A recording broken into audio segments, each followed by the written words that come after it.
Food that doesn't have spice to me has no flavor. Chris Paciora, and I'm the owner of Spice It Up Truck. I'm in love with spices. I just think that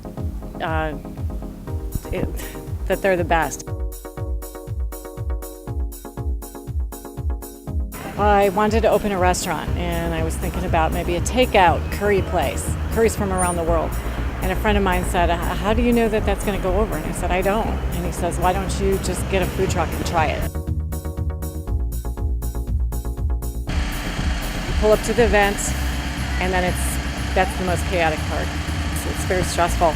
You're worried about, do you have everything? Did I remember the beef? Did I remember the sauce? Do I have enough cilantro?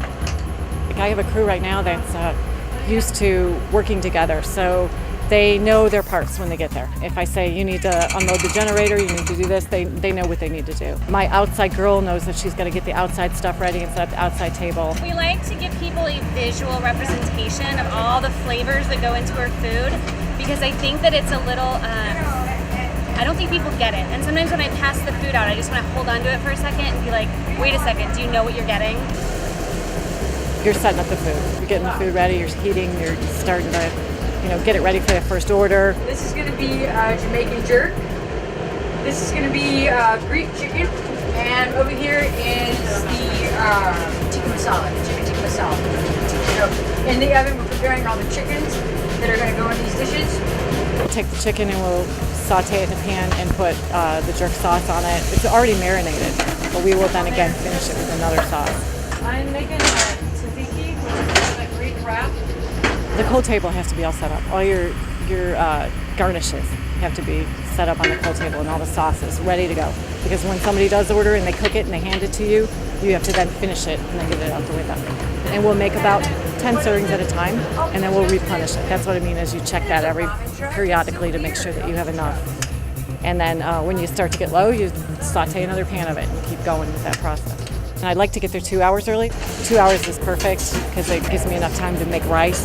I have a big commercial rice pot that cooks 60 servings at one time. So when we get there, we plug that in. It takes an hour.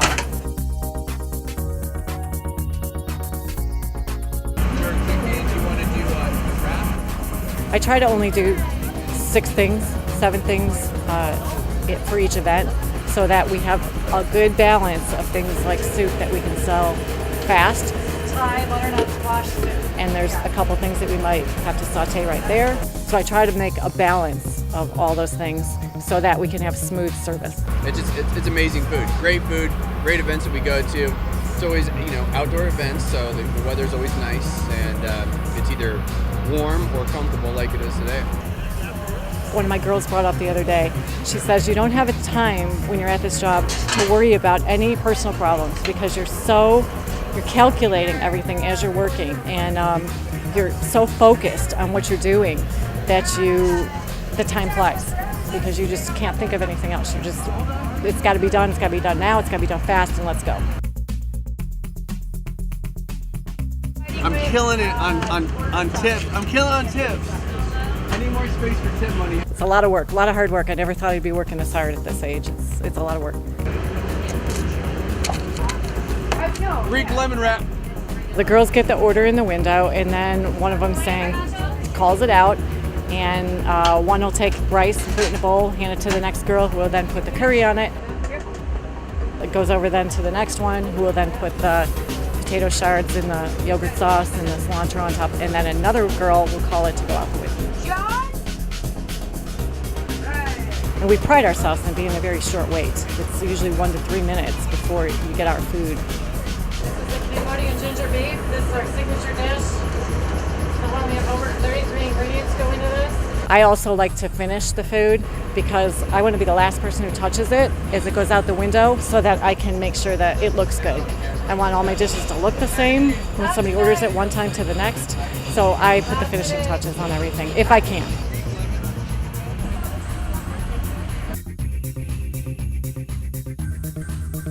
Well, then you're cleaning. You have to clean the truck, everything gets cleaned. Everything's got to be condensed back into the truck. The table that was in front, the serving table with our spice wheel and all the decorations. I've got tons of dishes. The sink's all backed up with dishes. And you can't drive with dishes flying all over the place. You have to organize everything so it can then be taken off the truck. You can't save your leftovers, so you're pretty much stuck. You hope that you can calculate close enough that there's nothing left. Awesome stuff, just tasty. It's different. It went good. We were worried after a while because it was slow in the beginning, but we think it's what's up. 93 food orders and 2 drink orders, singles. $47 on tips.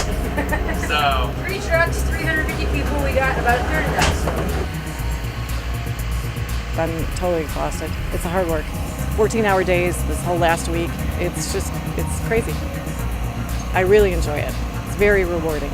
It's just really, really cool when someone tells you that they liked your food that much. And it happens quite a bit.